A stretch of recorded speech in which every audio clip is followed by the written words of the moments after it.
a patient called me out on my own bullshit. This beautiful woman, Flavie, 80 years young, I called her. She had stage 4 lung cancer, and she was this beautiful woman. She smoked like a chimney, but she was in the hospital. Was doing some chemo because she wanted to do it so she could see her grandkids graduate. She just was doing it as a favor to her family, she told me. I went into her hospital room, a stress ball tied in knots, and I said, "Hey, good morning, Flavie. How you doing this morning?" She took one look at me. She looks me straight in the eye and goes, "Hey, good morning, Dr. E. Forget about me for a second, because you look like crap. What the hell's going on with you? Because how are you going to take care of anybody if you can't take care of yourself?"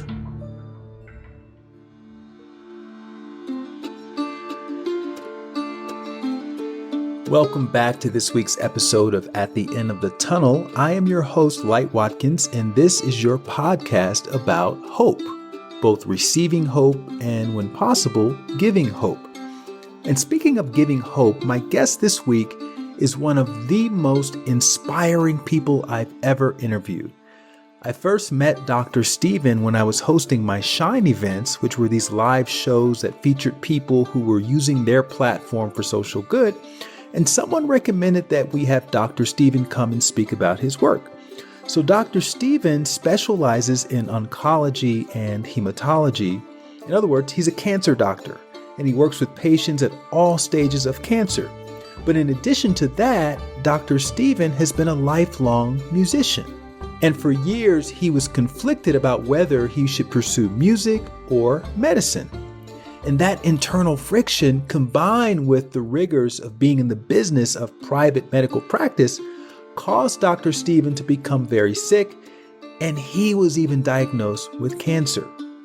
And almost by happenstance, when he was at his lowest point mentally and physically, he figured out a way to blend his two passions, and he began composing songs for his cancer patients, which would incorporate lyrics that they would come up with together. And this not only helped to heal them, but it healed Dr. Steven as well. And he became known as this bright light in the oncology community. He was the doctor who was doing things differently. In other words, he was finally being himself. And his work was featured on the Today Show. And his first book, called Love is the Strongest Medicine, just came out with Hay House, and it details his experience of first understanding that he was a different type of doctor and how he discovered the healing power of music. And he goes into some very touching experiences of working with some of his patients who helped him come into his own. And I have to say, this book brought me to tears a few times when I read it. So I'm honored to have Dr. Steven on the podcast this week to share his story behind the story. I think you're going to find his passion for both music and connecting with his patients to be palpable, especially if you work in healthcare, or if you or someone you know is going through cancer treatment. Or hell, if you're just a human being, this episode is going to give you a unique perspective on the healing process when you're working with a doctor who truly, truly sees you. Now, before we get into this conversation, I do have one ask to make. If you haven't yet left a rating or review for this podcast, it would mean the world to me if you took 10 seconds to just click on the name of the podcast, which on the Apple Podcast app is in purple, and then scroll down to the bottom. You'll see where it says ratings and reviews. Just tap the 5th star all the way on the right, and you've left a rating. And if you want to go the extra mile, type in a couple of lines about what you like about these conversations, and you've left a review. And I thank you so much for taking the time to do that, so together we can help more people find these inspiring conversations. And so without further ado, let's dive into the backstory of the man behind the guitar, Dr. Steven Eisenberg.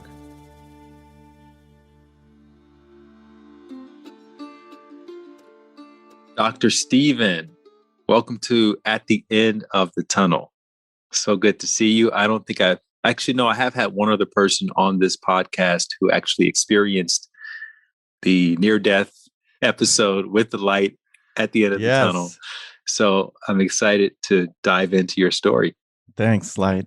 I am so privileged to be here. You're one of my favorite humans on the planet. So thanks for having me.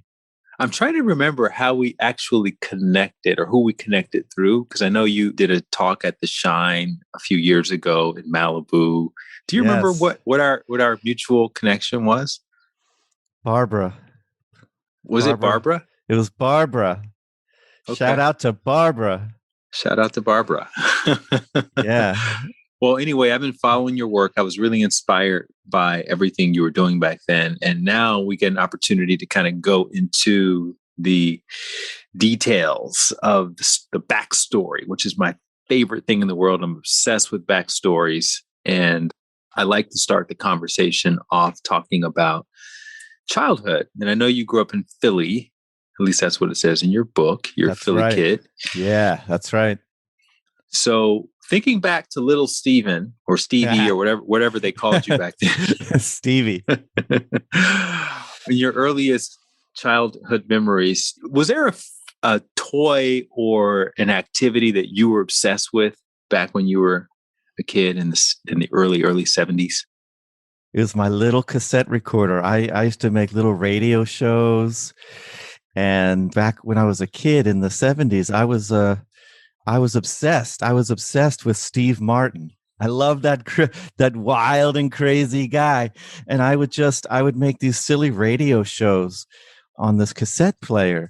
And there was one that I still have to this day, and might tell you a little bit about my psyche. The It was called Ivy the Spoiled Brat. And I made this show about this spoiled kid, and he was rotten. And in one episode, he slams the piano cover on his piano teacher's his fingers. He makes phony phone calls. He calls a pizza and has it delivered to another house. It was crazy. It was like my alter ego in a radio show, but it was it was nuts. We should link we should link it to the podcast. When you were doing these shows that you were making up when you were a kid, what was that for you? Was it an escape? Was it a way to showcase your talent for your friends or your parents? Did anybody listen to these shows? Nobody heard them until many years later. I think it was an escape. It was an outlet because as a kid, I was bullied. I had a lot of fear as a kid, a lot of fight or flight, going to school. I remember I had glasses, really big hair, super skinny, and I was very self-conscious. I would take my glasses off every morning, put them in the school bag so no one could see my glasses. And I think these shows became a escape or an outlet for some sort of expression. I mean, it was Ivy the spoiled brat. He was filled with anger. It was funny. The show was funny. It was a comedy show, but but I mean, it was probably some unexpressed anger at the world for picking on me, you know? Mm-hmm. And I would always use humor as an escape or as a safety. If I could make them laugh, then I can bring them on my side and they won't come after me. So that was a big part of my childhood. I had to be the funny guy. I had to be, and these shows was the outlet. And we had this game as a kid. We were all robots, and each robot had a name and they each had a special talent. I was Funny, the robot.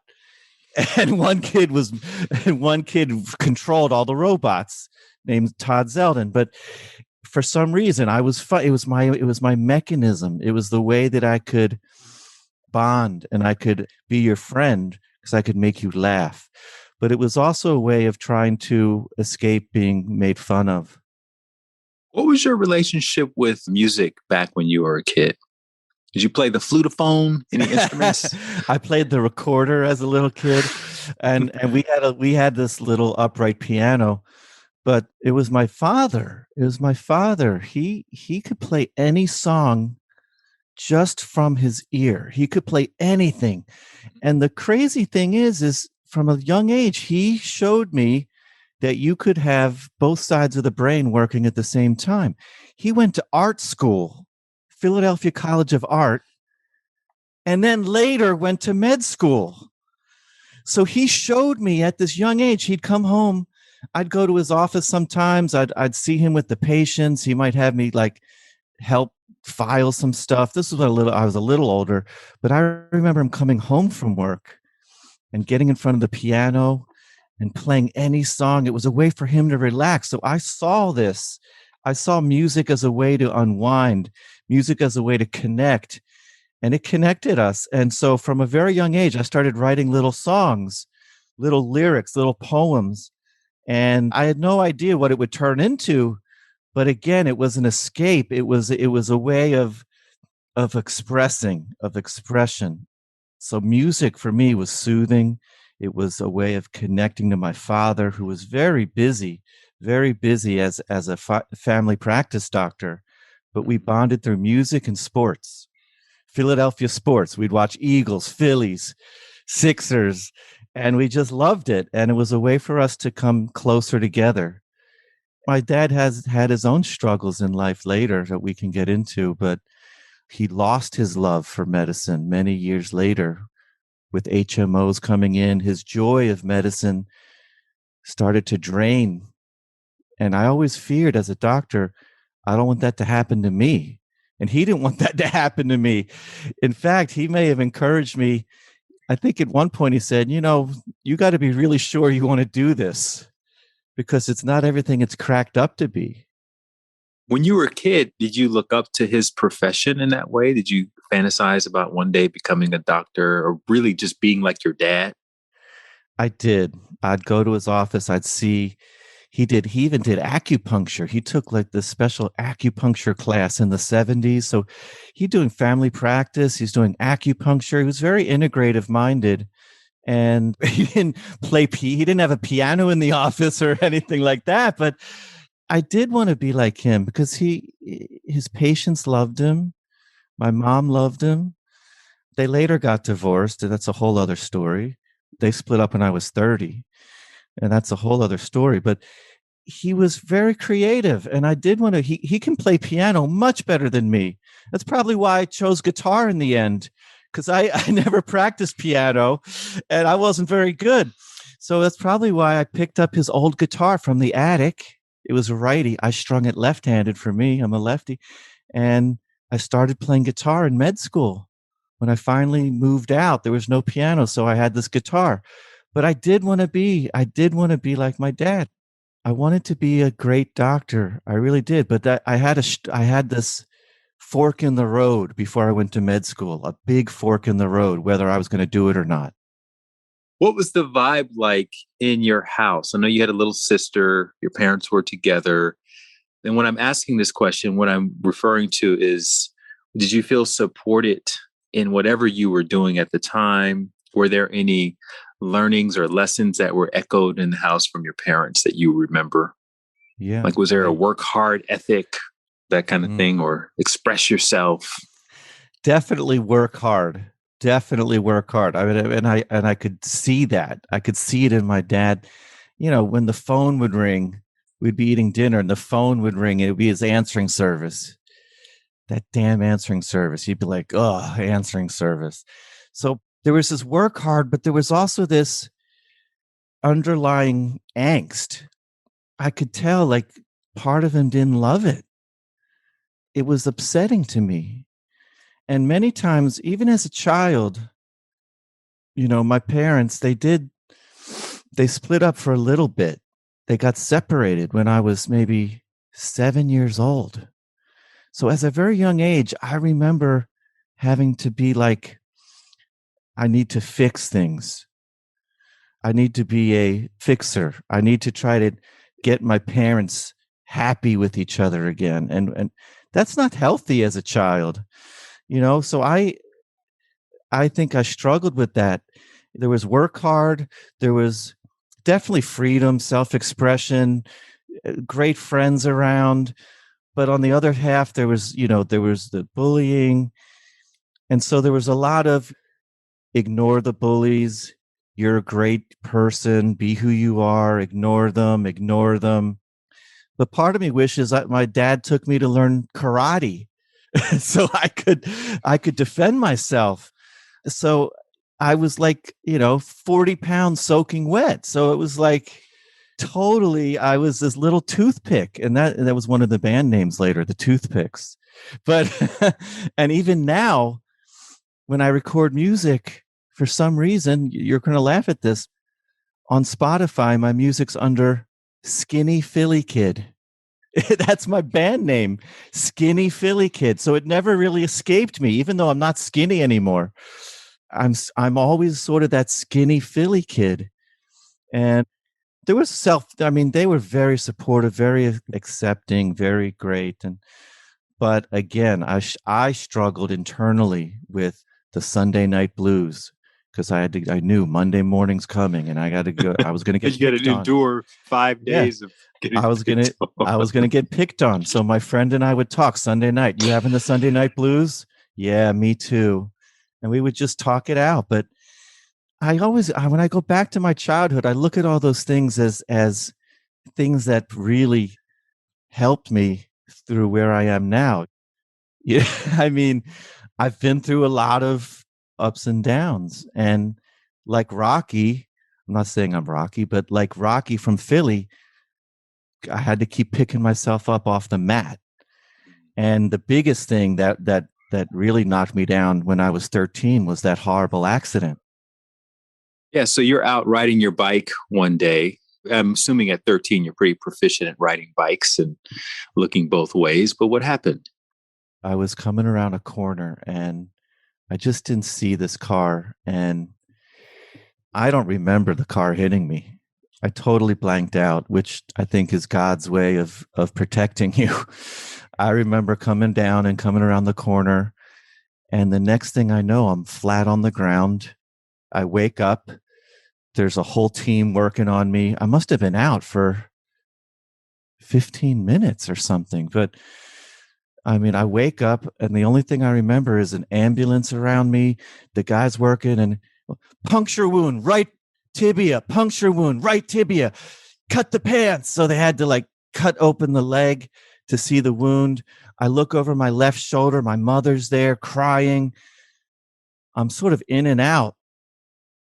And it's crazy. I mean, I just remember thinking, oh man, my mom looks so sad. I'm like worried about her. She looks so sad and upset. She's crying.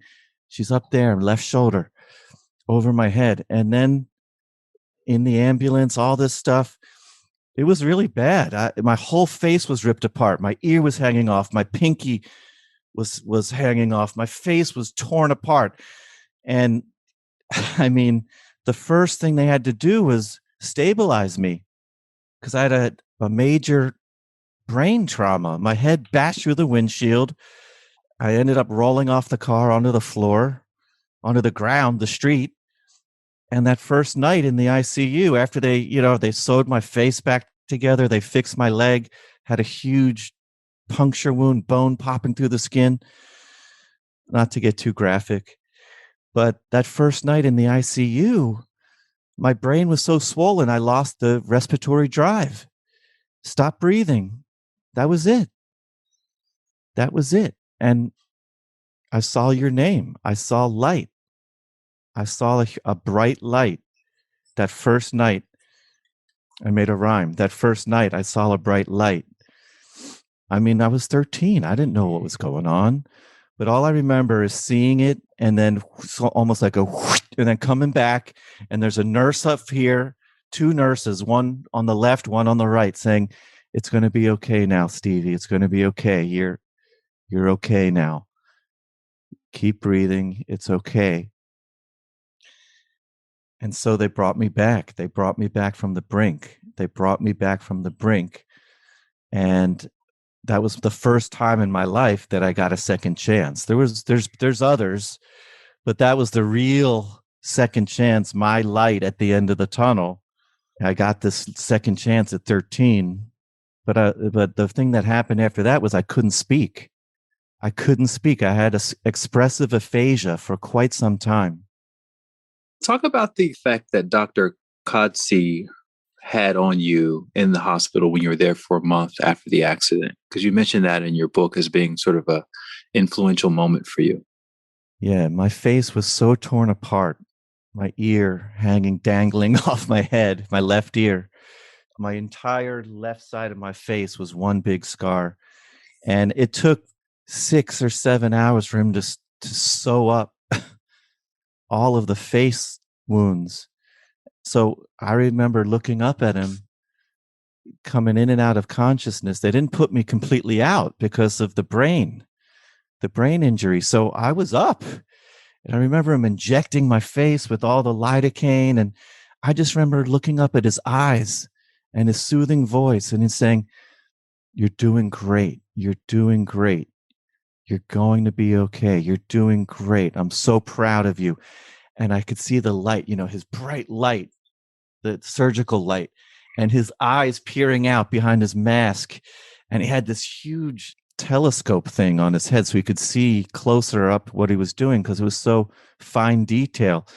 And it was just so soothing. And he was just so kind and loving.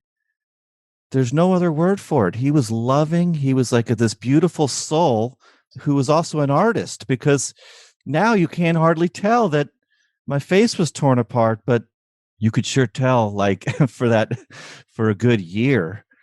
And that didn't, let me tell you, that didn't help with the girls. And that or didn't, the bullies. that didn't help with the girls, the bullies, my self-confidence. I thought I was even uglier. Someone brought a card to the hospital, not knowing how torn up my face was. And it said like, "Poor you." And it had like a fake mirror on the inside of the card. "You look horrible, but get better." And I looked at my face in this card, this mirror card. All I saw was the scars and all the stitches. And I was like Frankensteinberg, that was, I was like Stevie Frankensteinberg. I was just a mess. And then not being able to speak. Can't speak on top of everything else. Couldn't walk. I had to do physical therapy just to learn, just how to learn how to walk. I had to learn how to speak again, which was really frustrating. Expressive aphasia is no joke. But your dad told you that. He sat you down and he said, "Look, you not a lot of people get a second chance in life, and you literally just got a second chance." How did that hit you? After I finally got the ability to speak again, one little tidbit about that was the first thing that came out of my mouth that made any sense was the lyrics to Michael Jackson, "Billie Jean." It was 1983, the accident. And they said, sometimes music, a song might come out and be a little clearer than trying to make sense of, saying a regular sentence. So my mom brought my boombox in with my Thriller tape, which I knew every word to. This is a cassette tape, 1983. I knew every word, every lyric, every ooh. Ah.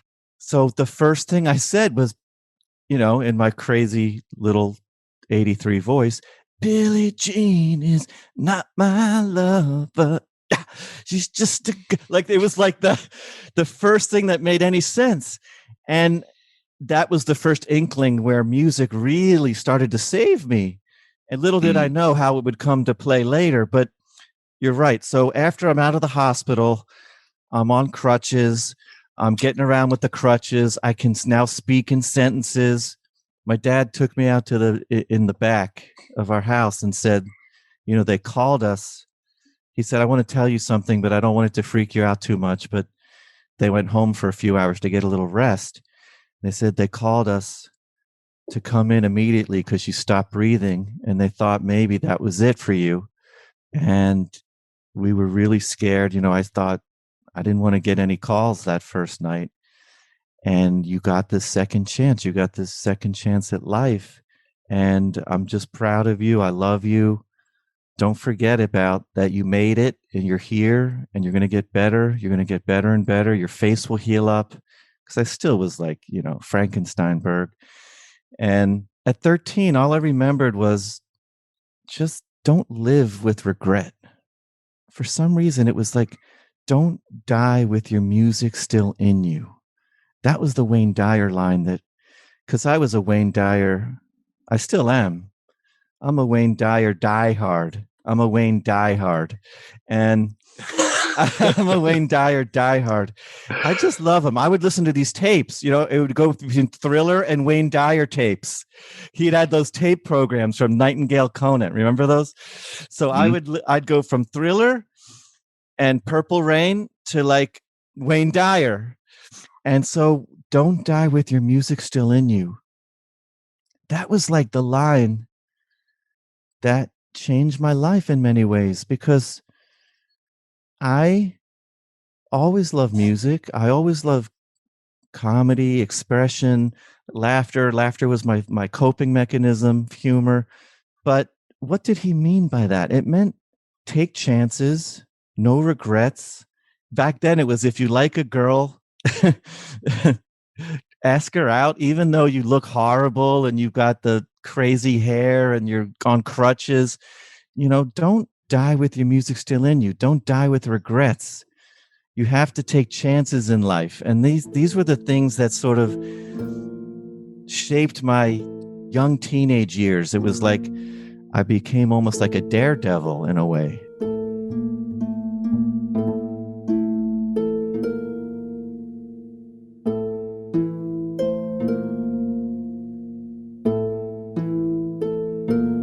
And what inspired you to want to become a doctor yourself, go to medical school? At the end of high school and in college, I started really getting into the mind-body connection. I started getting into the mind-body connection. I was reading more Dyer books. I was reading some Deepak Chopra at the time. I was getting into the quantum physics that Deepak talks about, that we're more empty space than we are solid matter. And I was like, I really like this. Could this be part of medicine? Could this be part of helping people, this mind-body connection? And then so I took neuroscience at school at Penn State, and I started looking. I wrote a paper on what's the neural pathway when you hear a piece of music and you're so moved and inspired by it that you get the chills and the goosebumps. Because I remember in school, I was listening to Les Mis. You know Les Miserables, the show? Mm-hmm. I would listen to that tape. Again, cassette tapes, ladies and gentlemen. They used to be these things you listen to music on. I would listen to it. I get the chills. I'd get the chills on certain songs, certain moments. I was so moved by it.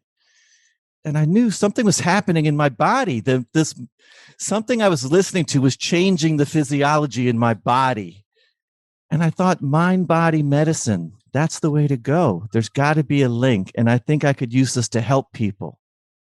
What about your dad? You mean, didn't you remember your dad not wanting that phone to ring and not being uninspired? And he was practicing a little bit of mind-body medicine as well. So, I mean, how did you come to terms with that? It was hard. It was hard. Part of it was, I said to myself, the only way I'm going to do this, and it was really weird at the time, the only way I'm going to do this is if I can still bring in some sort of creativity. And to me, that meant I still needed to do music, and I still needed to have comedy in my life. And I know it sounds weird. Going to med school, it became this ultimatum. I was either going to not go at all and just move to New York and start to, try to do comedy or play music or something like that. But I said to myself, is there a way to have it all? Is there a way to somehow meld these two worlds? And I think I was crazy at the time, because med school's really hard and there wasn't a lot of time, but somehow I got the guitar, and somehow I knew the only way I was going to make it, and I didn't always make it, Light, but I said to myself, the only way I'm going to make it through is if somehow I can meld these two worlds of music and laughter and mind body and helping people. So this was the crossroads you were referring to earlier? This was the crossroads. This was the crossroads because I loved mind-body medicine. I loved Wayne and Deepak. I had them on one shoulder, but then I had Steve Martin and Andy Kaufman on the other shoulder. and Michael and Prince. And it was this crazy crossroads where it was like, can you have it all? Can you try to combine these worlds in some way? And so I said to myself, shit, I'm going to try. Did you talk to your dad about it? I did. What did he say? He said, look, you're not going to have a lot of time, but if you want to keep your creative side alive, you can.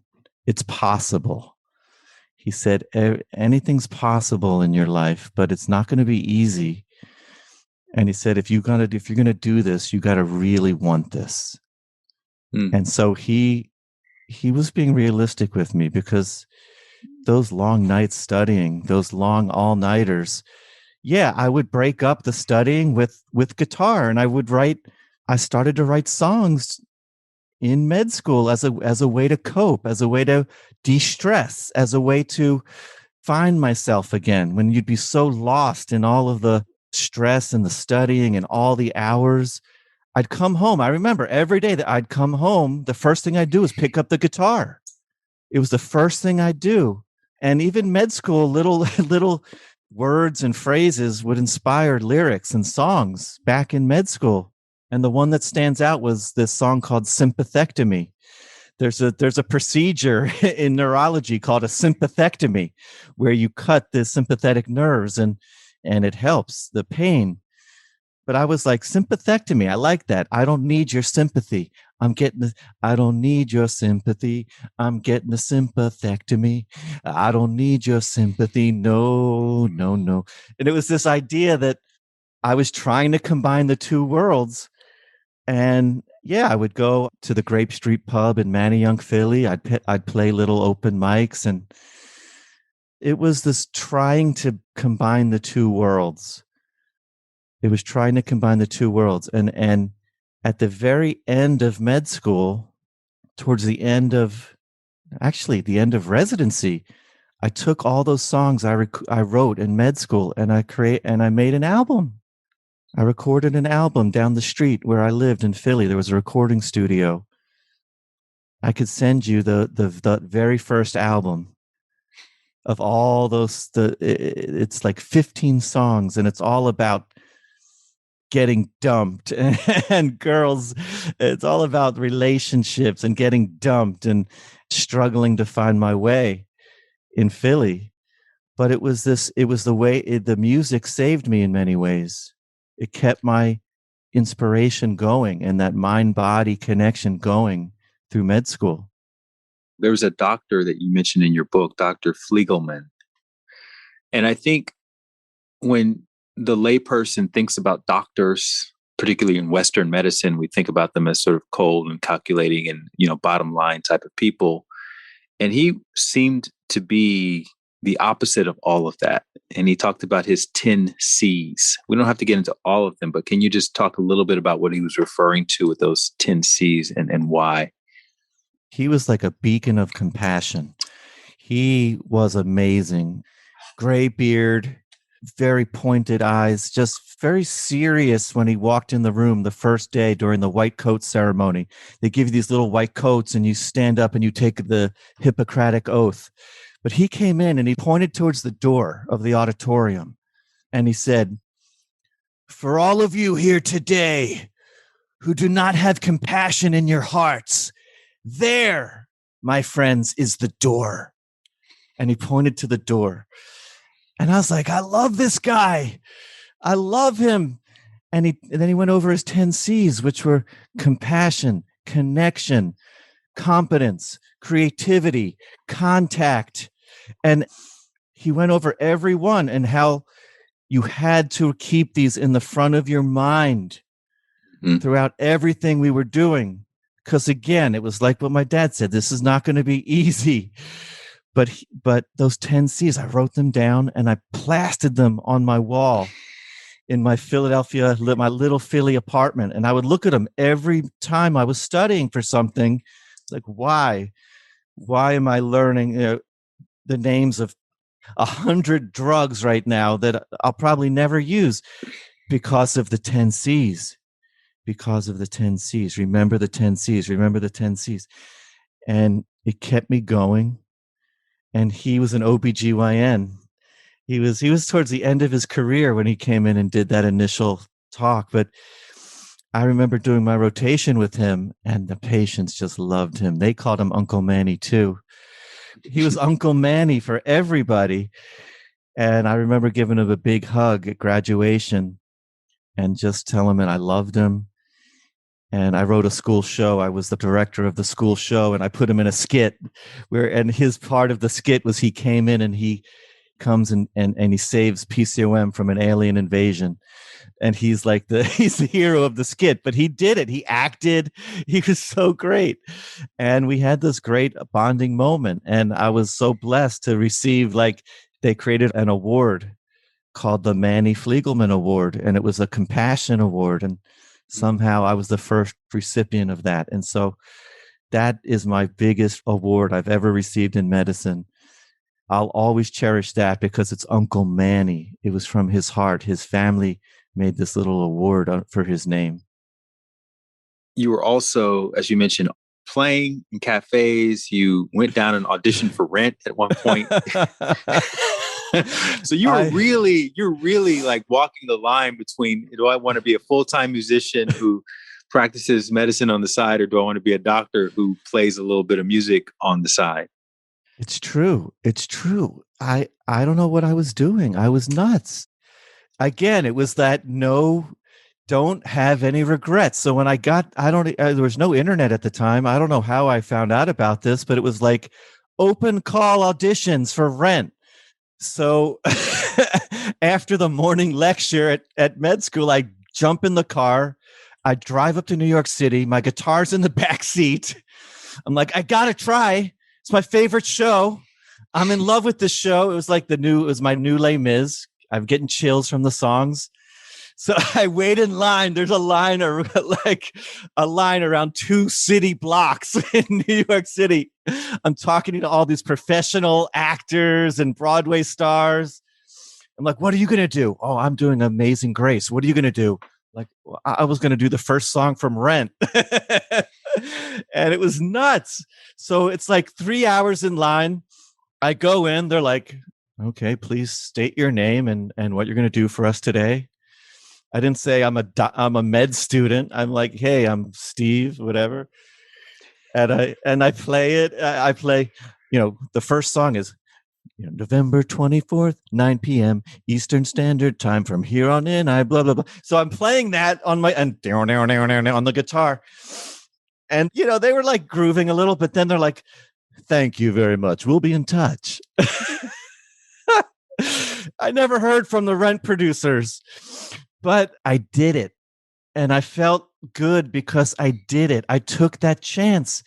And yes, I was walking this line between I'm writing the school show, I'm performing at little pubs, cover songs and original here and there. I'm writing songs, but I still thought, okay, this is what you said you were going to do. You're going to try and combine these two worlds, creativity and mind-body medicine. Creativity, and then is there a link? Is there a link? Can you find the light and the link between these two worlds where you could help people heal somehow? All the stuff you're learning, all these things you're doing, can these things help the doctor-patient relationship? Can these things help people heal? Yeah, you can get chills from a song, but how does that translate into your brain feels better? How can you make this link and make it work? That was now the question. Talk about the story behind the Ovation Legend, because that cost you a significant amount of your savings at the time. And you still, were kind of struggling through everything, but you somehow justified spending all this money on this beautiful guitar. Yeah. I mean, I still had that reverse strung 1950 old acoustic guitar that I found in the attic for so long. And as I started playing more and more, I was like, I got to upgrade this thing. So I didn't know what this music store had, but I rode down to this music store on Lancaster Avenue in Philly. And I walk in I'm looking around for a left-handed guitar, and I'm asking, hey, you guys have any lefties? Because it's hard to find a lefty guitar. Many stores don't even carry one. And I walk around this corner, and it was like, again, it was like light shining in from heaven down on this guitar. It was like, oh, and it was like, it was sitting there on the ground in this beautiful guitar case, and it was this bright cherry red color. And it was like, this is the one lefty we have in the store. And literally the light was shining through the door, through the glass on this guitar. And I was like, oh my God, look at that. Look at her. She's beautiful. Oh my God. And then they're like, it's an Ovation. It's called an Ovation Legend. And I look at, I'm like, how much? They're like $800. And at the time, that was like everything. Cause you're not getting paid. You're not getting paid. So I took everything I had in my bank account and I said, I got to do it. This guitar is here. It was for me. This is just looking at me. It was like the angels that were singing down. And so I just went for it. I went again, no regrets. I had to have it. And I still have that same guitar, and I never bought another guitar. That is still the only acoustic guitar I've ever bought. And I still have it to this day, and it's got cracks in it now, but I still play it. It's still on the album. It's on the new album, the Skinny Philly Kid album. And so it was one of those moments. It was one of those moments. I still adore that thing. I still adore that thing. We're going to cut to now. You're finished medical school. You're working as a resident, and you're now having real world patient experience. You mentioned several patients in the book. William taught you never to make assumptions. Tracy, you taught to meditate. Are there any stories related to the guitar that you would like to share? And the first time you kind of broke it out and maybe played a song for any of the early patients that kind of gave you chills in terms of how they responded to you bringing that into the medical space? It all came down to this. Again, it was a crossroads. It was Charles, this beautiful guy, Charles, a piano teacher. He was the number one piano teacher in all of Carlsbad, California. And he had metastatic prostate cancer. He came in and we talked about music. After we went through the medical stuff, the rest of the visit was talking about music, because here he had a successful act in Vegas where he played piano and he did comedy. He did like a comedy musical act. His stage name was Chucky Showalter. And he was just this beautiful soul. And he was teaching kids how to play piano at his second phase of his career. After one of his audience members died in a drunk driving accident, he decided, I can't be part of this world anymore. I'm going to get into teaching. And so he taught people. And one day he brings in this song for me called The Dirtiest Song Ever Written. He gives me this thing and we read these lyrics together and we're laughing and we're just talking about how music changes lives. And at the time, I was debating whether to start writing original songs for patients. Up until that point, I'd brought out the guitar into the chemo room a few times and just had done some spontaneous little Adam Sandler-esque little funny bits like, hey, Edith, tell me about you. What do you have at home? She's like, I've got 12 cats and I've got 6 dogs. So there would be a song about Edith and her. Edith's got 6 dogs and she's got 6 cats. Oh, Edith. And it would be like a little funny ditty about Edith. And she'd laugh and she'd clap along. And it was a funny distraction. And people said they felt like they were a little cafe or something. And it was fun. But then Chucky, it was he. I said, Charles, I'm thinking about doing this thing where we write a song together. And I want you to be the first person, because you know the healing power of music. You've experienced it. It's your life. And he said, it would be an honor. And so we started asking him, very similar to how we're having this talk today. I started asking him about his life, his childhood, his first band called the Spats. And he told me a story where they opened for the Rolling Stones in the 60s. And so all of the things that we were talking about, what he loves, how he met his wife, what he was like as a child, how he had the act in Vegas, these became the lyrics. What moves him, what touches him, what inspires him became the lyrics to his song. And after that, he started getting worse, unfortunately. He started to go downhill. As I was putting the finishing touches on the song, he's now on hospice. He is bedridden. He couldn't leave his home. So I called him and I said, I finished the song and I want to come over and play it for you and Ellie, his wife. That was the first time I ever went over to a patient's home. It was the first official original song. I went over to his home. He had the hospital bed in the living room. And I went in there and I played it for him and Ellie. It was called Teaching Me.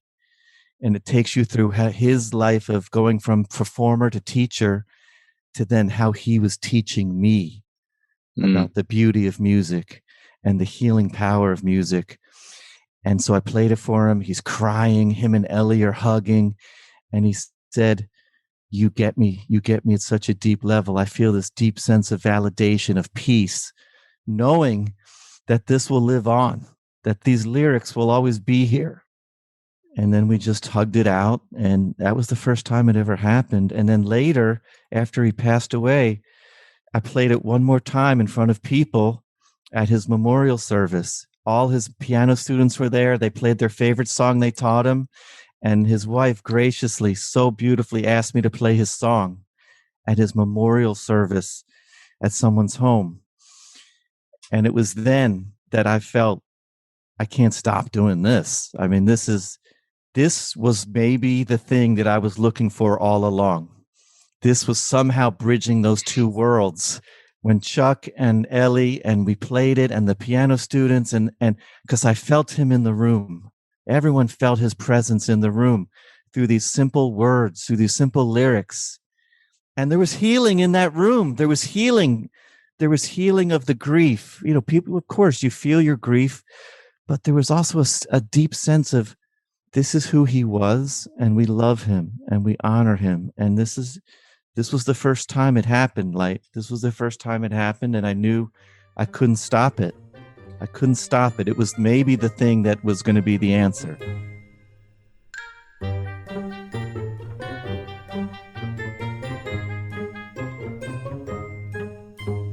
In the background, you're getting sick. You're falling under the pressure and the stress of private practice. So can you just talk a little bit about the business of oncology as it relates to someone like you, who's kind of like this Patch Adams in the making?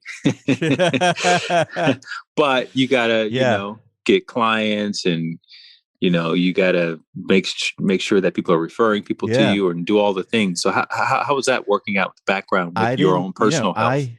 Well, it wasn't until I started writing those songs that I started to feel a little bit better. But before those songs came on, I was heading downhill.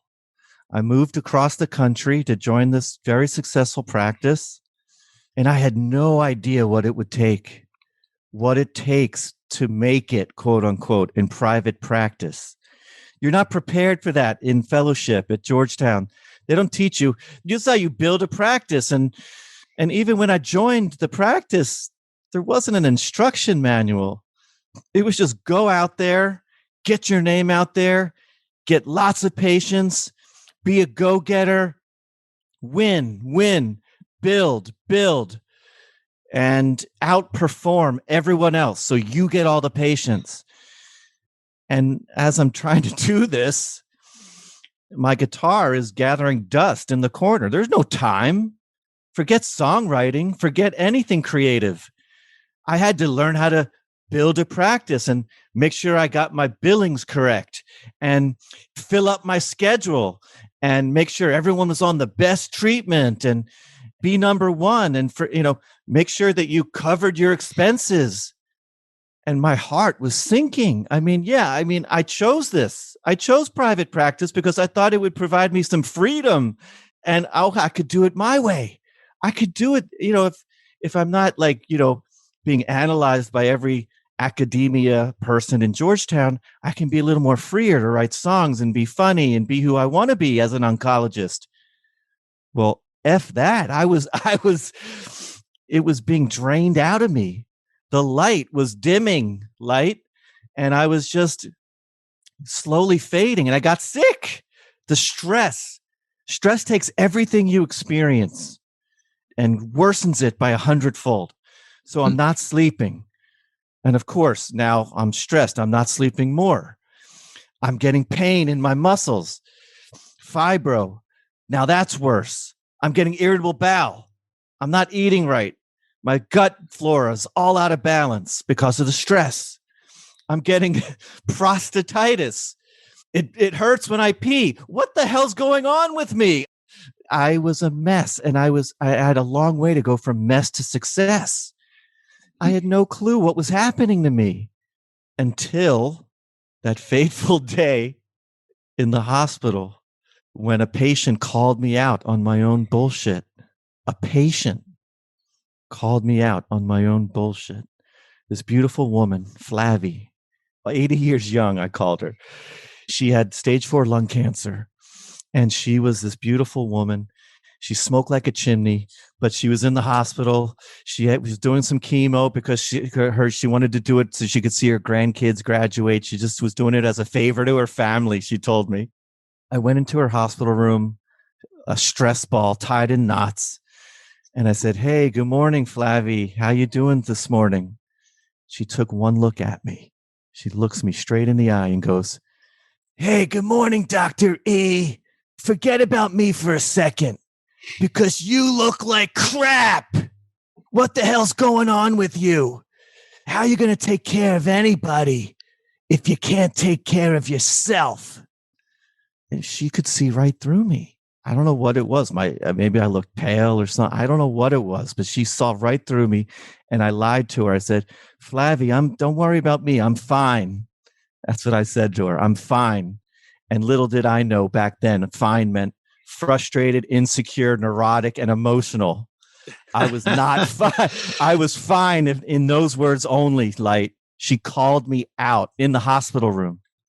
And it was nuts because she was right. I wasn't taking care of myself. I lost all ideas of all the concepts of self-compassion and forgiving myself and taking care of myself and being creative. That whole idea of songs, of doing it wasn't there yet. That came after the essay contest, right? You did the essay contest? The essay contest was very soon after Flavie called me out. Flavie was the first step in starting to self-heal. And right near the same time Flavie called me out, my immune system was so low, I had cancer. I developed an aggressive skin cancer over my left chest, right over my heart, of all places, right?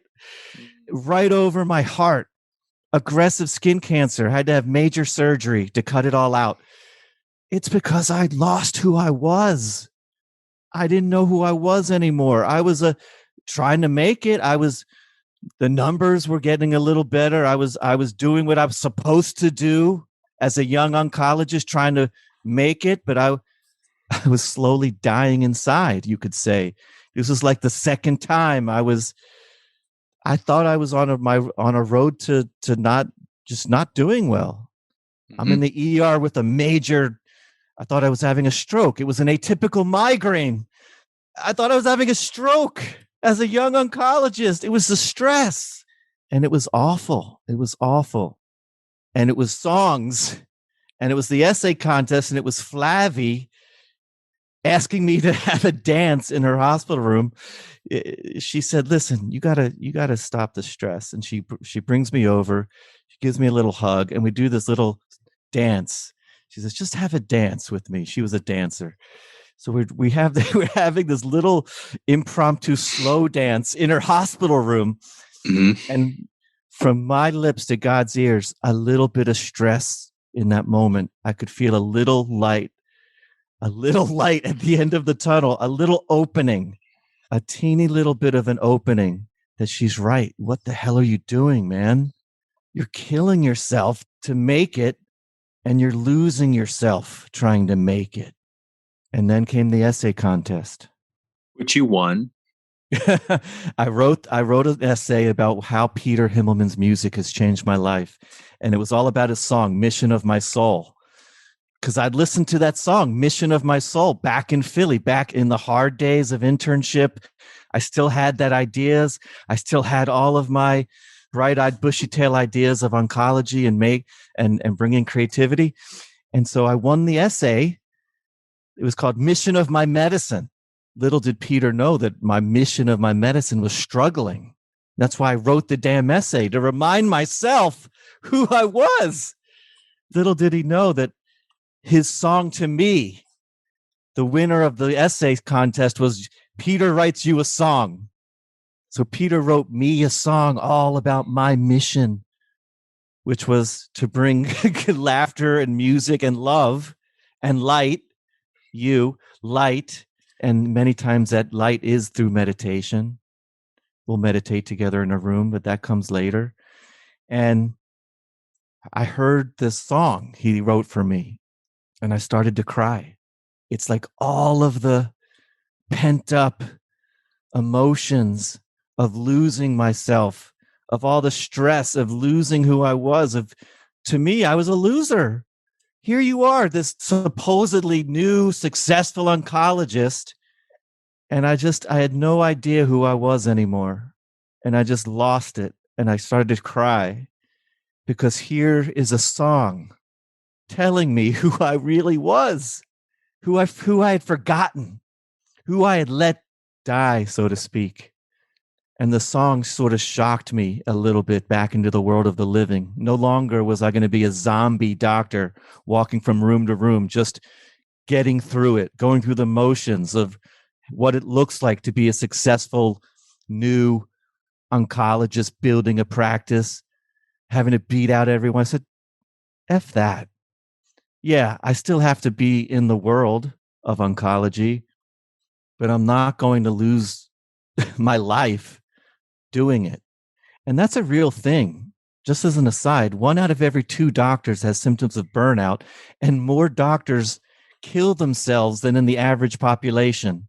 Suicide amongst family practice, internal medicine, ER doctors is 1.6 times the national average.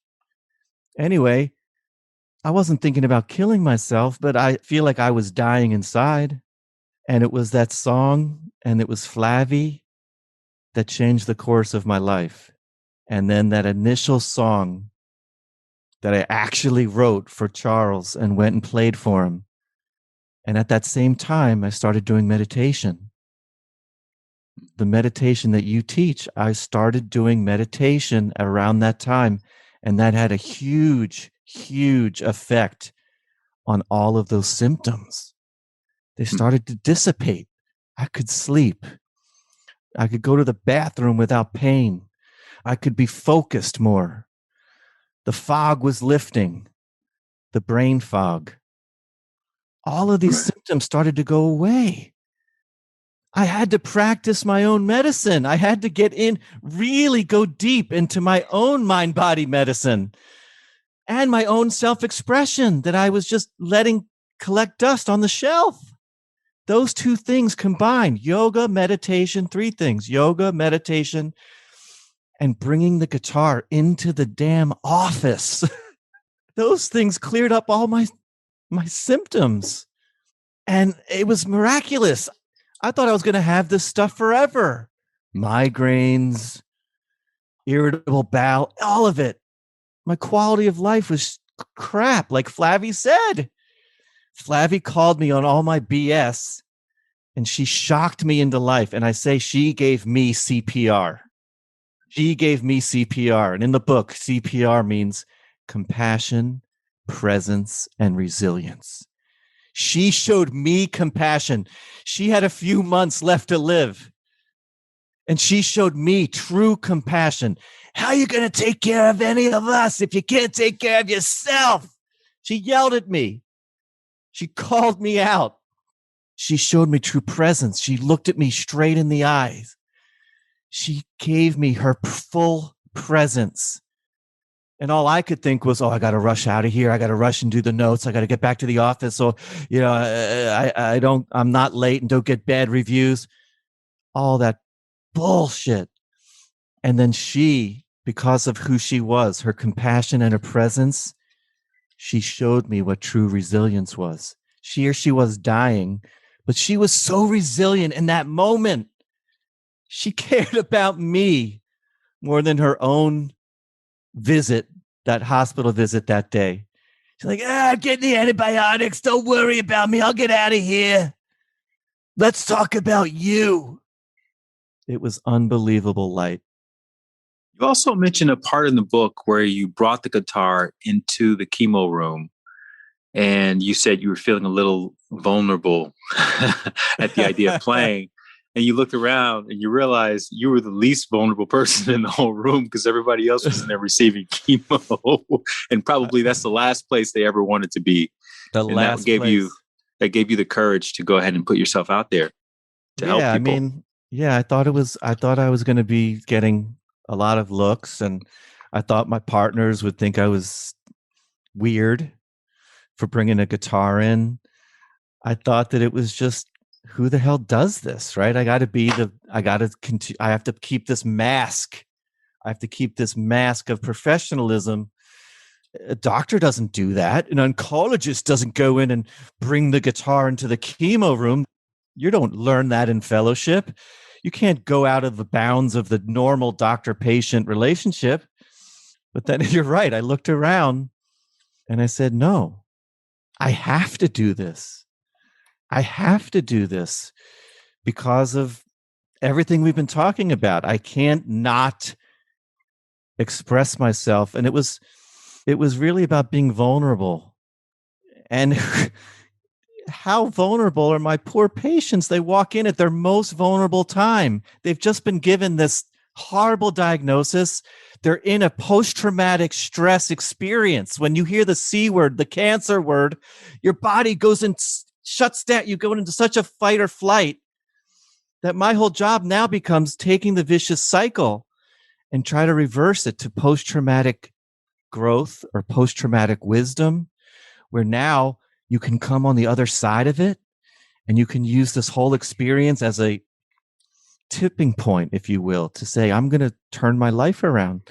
And many patients, they get through the chemo, they get through the treatments, their life is now a whole other possibility. They have a second chance. And for my patients who are stage 4 and they're not going to be cured, they can still have a second chance, because you can still heal your life even if you cannot cure the cancer.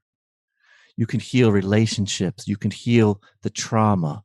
You can heal, you haven't talked to your sister in 20 years. You can heal those things, and you can die with beauty and dignity.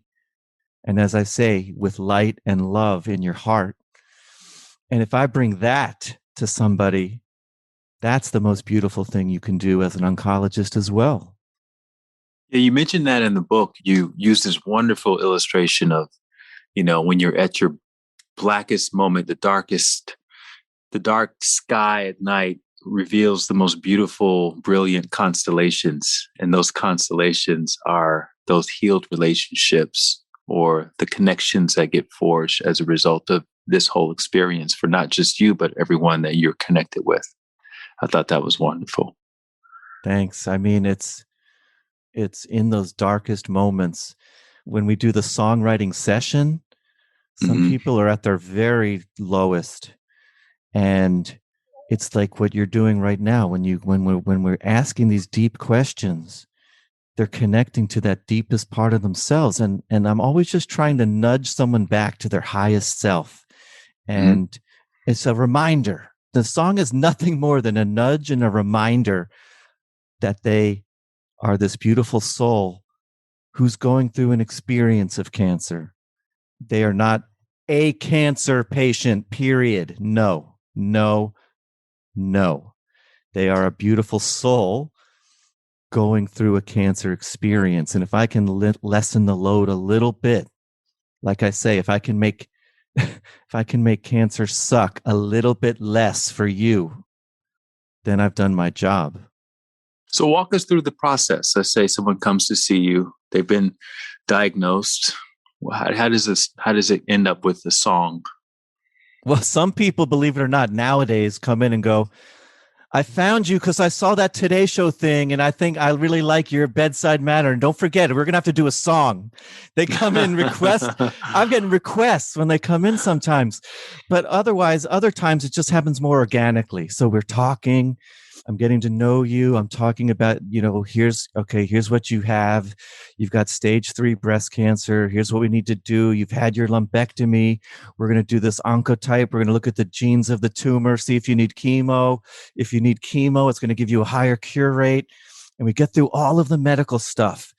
And then once the medical stuff's done, we start to talk a little.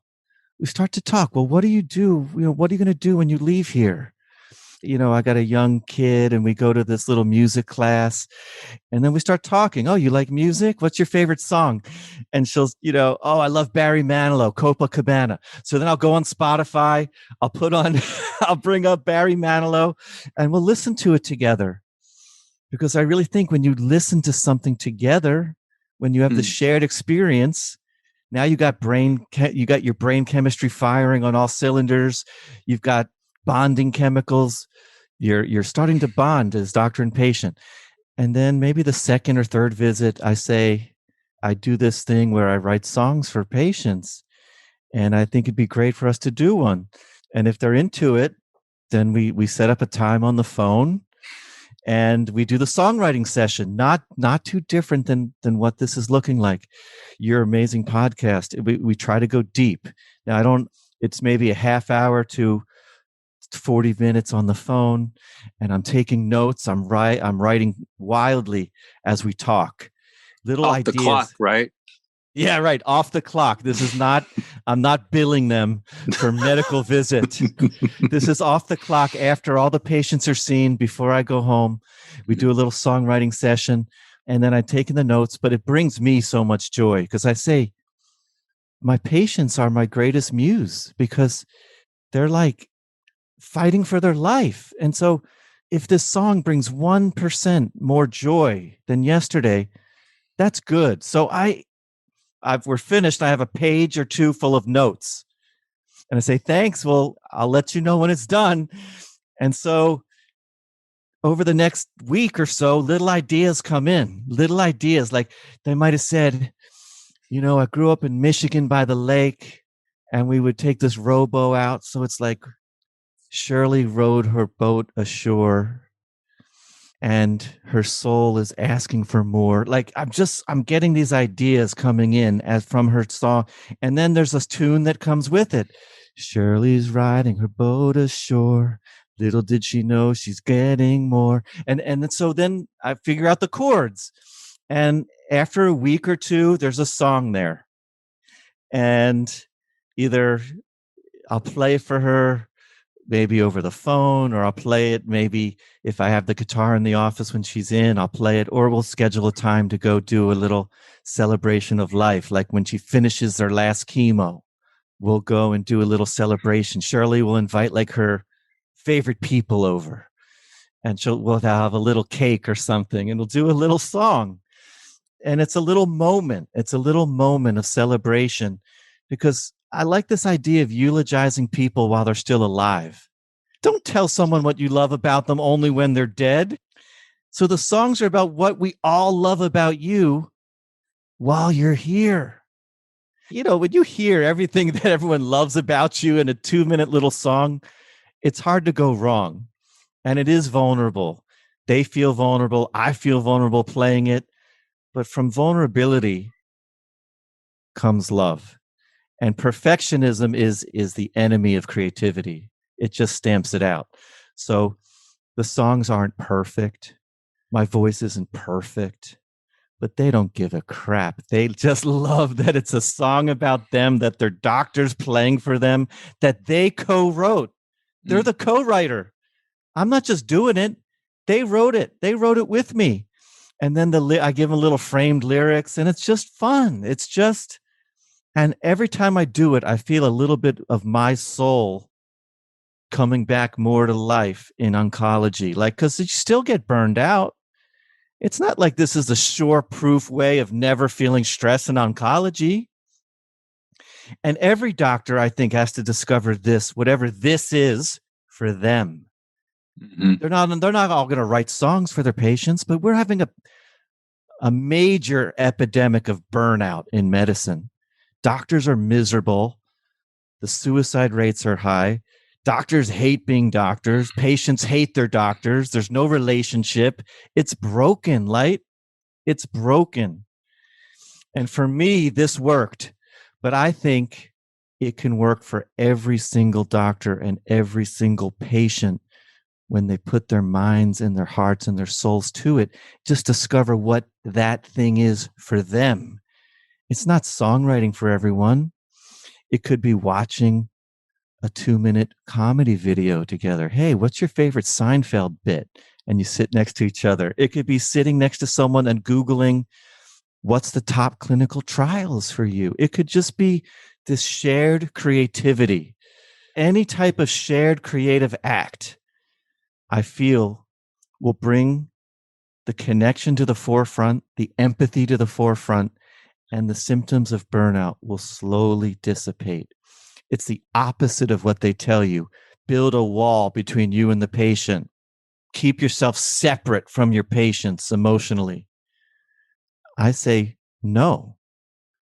Break down the wall. Go deeper. Get to know them as a family member. Treat them like your cousin. Share your life. Be vulnerable with them. And it will fuel you. You'll be fueled. Your soul, your energy will be fueled. Instead of draining the tanks, it's this process where the tanks are being refilled without you even knowing it.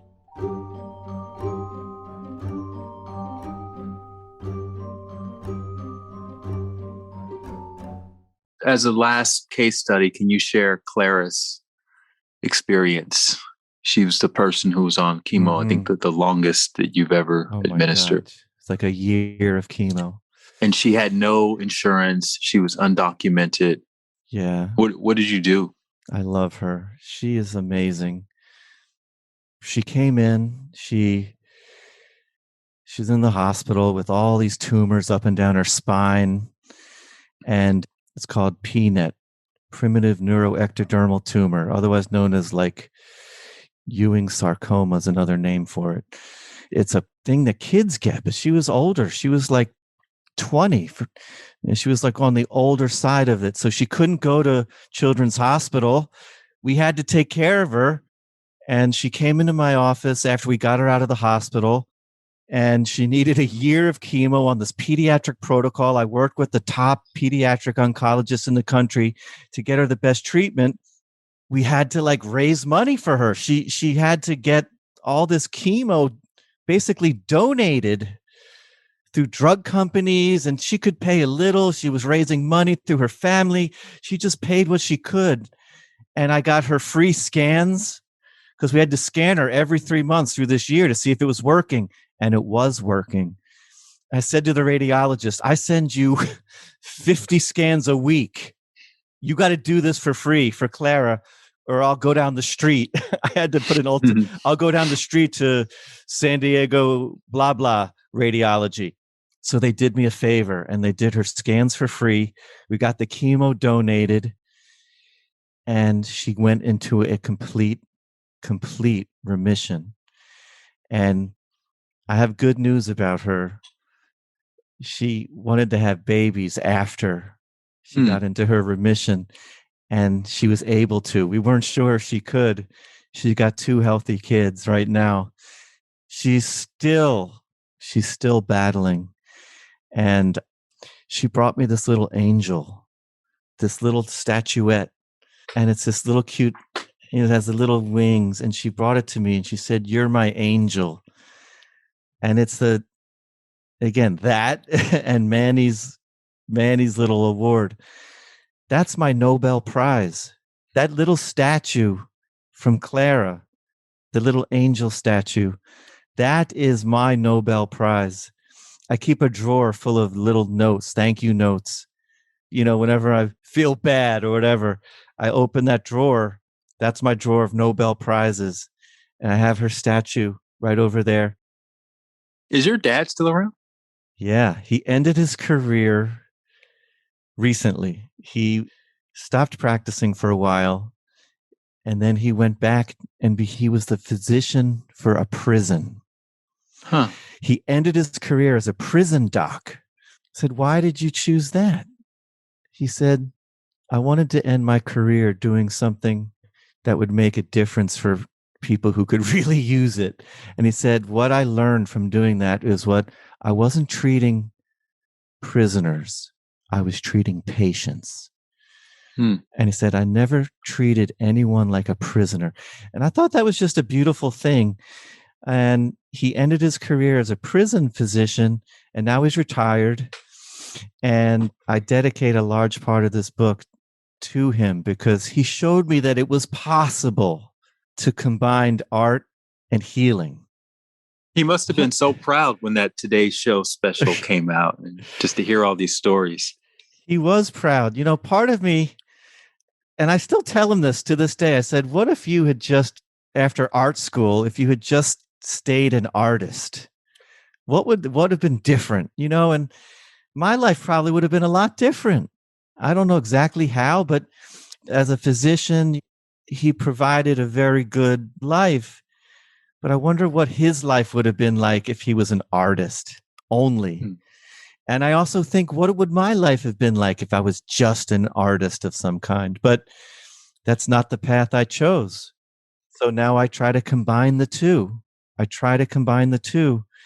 And this book is that story in many ways, and how my patients have imparted me with such lessons about the importance of empathy and connection and compassion. And I still think that message will be my biggest message. My legacy in medicine will be the messages in this book, that to love one another beyond the walls of medicine, to love one another as brother and sister, is really what it's all about. And to bring a little more love and a little less fear to every experience we have, especially in medicine, in oncology. And I say love is listening, observing, verbalizing, and empathizing. And fear is forcing, escaping, attacking, and reacting.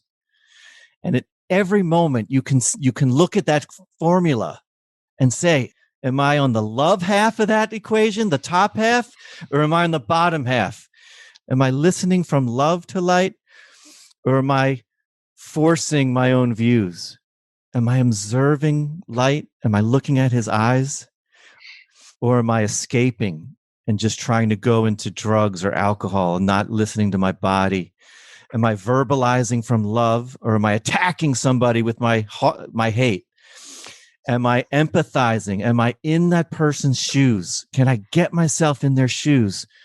Or am I simply just reacting to them and just reacting and trying to fix or change them? So at any moment, you can look at that equation. And I think that is the key. That is the key to this message.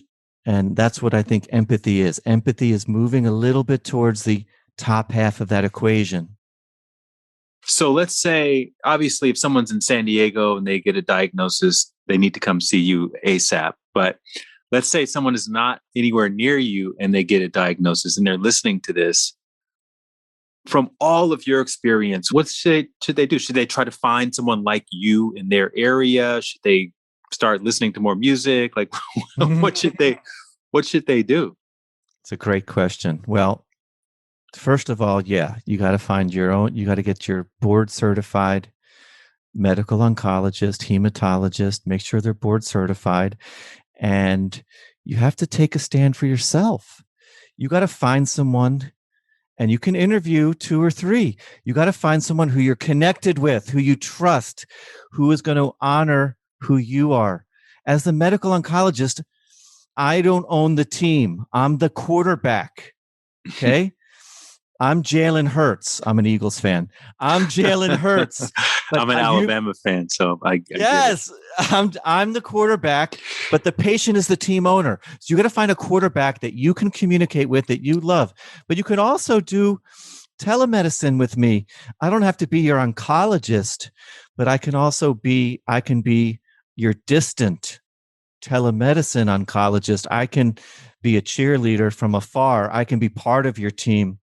No matter where you are. I've consulted with people as far away as LA and New York, just because telemedicine is totally legit now. And of course, you can't, if you need treatment, you got to go in and be with your own office that's close to your home. And you need that team. You need that close by team. You need a hospital, God forbid, if you got to go in. But you can also join what I have. It's called my Cancer Fight Club. It's called my Cancer Fight Club. It's a private Facebook group where we have regular meetings and we go through the little teachings in the book. We listen to music, whatever it is. You got to join the Cancer Fight Club. And that's easy to find on Facebook, but it's Facebook / private Cancer Fight Club. But we'll link it in the show notes. Yeah, that's a support group. But number one is, if you don't feel a connection with your doctor team, you have the absolute right to say, hey, could I see one of your partners? Can I, if they don't check their ego at the door, that's on them. You have to feel comfortable and you have to love yourself and don't blame yourself. You find someone who you completely bond with. That's the first step. Feel the connection, because it's an important relationship. Oncology patient and oncologist. There's got to be brother and sisterly love there. You also say, when people are doing their own research, which obviously people do nowadays, to only stick to current studies and don't give too much weight to studies that are very old. Am I remembering that correctly from the book?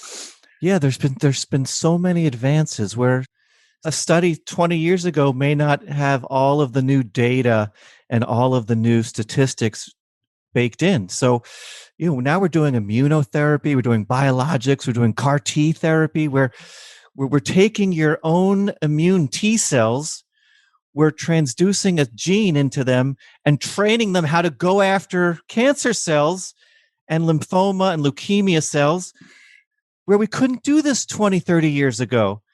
What that means is, do your own research, but talk about it. Talk about it. Google that with your doctor. Sit down and say, hey, can we Google some stuff? Because I'm confused about this. And if they say I don't have time for that, we'll fire them and go get another oncologist that has time for you. Because you can't do oncology in 5-minute visits. It's impossible. And also I say, another thing that saved my soul in oncology was having a scribe. I don't bring in a computer. When we all went electronic medical records, everyone was bringing in computers into the room. And all of a sudden, this is you. You're not even looking at the patient. You're looking at your damn screen. Hi, Mrs. Johnson. It's pleasure. Good to see you today. Oh, I'm sorry, Mr. Johnson. I don't even look at you. I don't know that you're a man.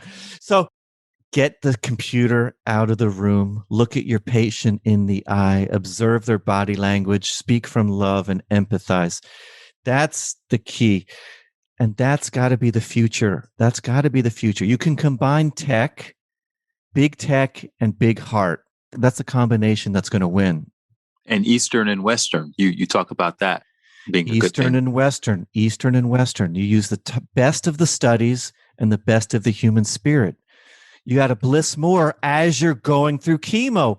If you can imagine blissing more while you're in the chemo room, listening to your book, Bliss More, and your new book, if you could do that while you're getting chemo, if you can meditate and visualize the chemo or the biologics or the immunotherapy actually wiping out the cancer cells, then your body and mind have now become your biggest ally. Sure, we need the Western, we need the latest advances in immunotherapy and all of it. But what if your mind and body and compassion now combine and you do even better? The studies are really coming to date on this. They're really showing this now, like where You get the same treatment, two people, same exact treatment, one delivered with beautiful, authentic compassion, just one delivered just very rote, no compassion. The people delivered with compassion actually do better. There's this cool book, Compassionomics. I read it, and it's like maybe 20 years ago I was actually onto something. But the studies are now showing that compassion and empathy matter in the actual doctor-patient outcome. The relationship matters. And that's cool. I love seeing that it's not just a big waste of time. It's not. It helps. How do you define success these days? Obviously, you're not doing any of this for money, but what is your measure of success? At the end of your days, when you look back at your life, how will you assess that? Number of songs written for patients. I would say, how many times did I go to someone's house and play the song and were they moved to tears? And being a loving husband and having my children love me, that's pretty much it. If I have great friendships like with you, success to me, that's it. But in terms of the medical stuff, the biggest thing I could ever do in medicine is just keep doing these songs, keep going to the homes. That's it. I mean, it doesn't get any better. The muse is there. The muse, they're not going anywhere. Unfortunately, I have more patients I don't know what to do with. But if the song makes them feel 1% better than they were before I walked in that front door, that's success to me. Beautiful. Well, look, man, I want to wrap this up by looping back around to the early days with the cassette recorder and Steve Martin. And when I remember Steve Martin, because I grew up in the 70s as well, I remember The Jerk. That was a very funny movie. Yes. But overall, I feel like his aim was to bring joy to people who were joyless or who were taking themselves too seriously. And I think with everything that you went through growing up, that being your outlet to bring yourself joy kind of taught you the power of that gesture, of the gesture of a banjo or a guitar or whatever that instrument is, to bring joy to the life of people who are struggling or who are joyless.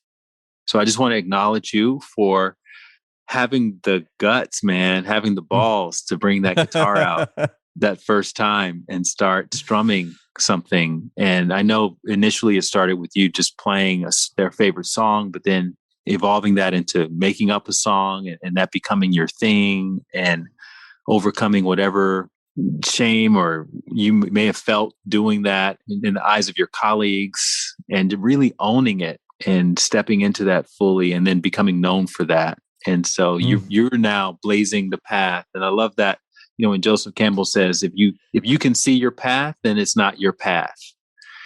And you have to get the machete and go into the brush, on your own and start whacking away. And that's what you've done. And I think this episode is going to inspire a lot of people to see how they can combine their passion with their purpose. And I love the fact that those two things for you are so diametrically opposed in the conventional sense. And you somehow, some way found a way to bring those two things together. And I feel like because you could do it in this environment, anybody can do it in any environment. So I am so happy your book is out there and you're out there singing and sharing your story. And I hope that if anybody does unfortunately get diagnosed with cancer, I hope they can get in contact with you. Obviously, we'll put all of your links in the show notes and that you guys will form a wonderful team quarterback relationship. That's right. on their healing journey. So thank you so much. Thanks for having me, Light, and I love you. Love you too, brother. Thank you for listening to my interview with Dr. Steven. You can get more information about Dr. Steven's work at drsteven.com. Again, his book is called Love is the Strongest Medicine, and you can find it everywhere books are sold. Make sure you have some tissues handy when you're reading it, though, because you may need them. Also, to get the show notes and a transcript of our conversation, you can go to lightwatkins.com/tunnel. While you're there, you will see that I also have a new book that just came out called Knowing Where to Look, 108 Daily Doses of Inspiration. It's a book of my own personal stories and classic stories that you may have heard before. They're all meant to provide you with doses of inspiration. So if you love this podcast, if you follow me on social media or subscribe to my Daily Doses of Inspiration email, you will absolutely love Knowing Where to Look, and you can find it everywhere books are sold as well. And if you already have the book, please make sure to leave a rating or review on Amazon so we can help to spread the word about this treasure trove of inspiration that is now available to us all. In the meantime, I'll see you back here next week with another story from the end of the tunnel. Until then, keep trusting your intuition, keep following your heart, and keep taking those leaps of faith. And if no one's told you recently that they believe in you, I believe in you. Have a great day.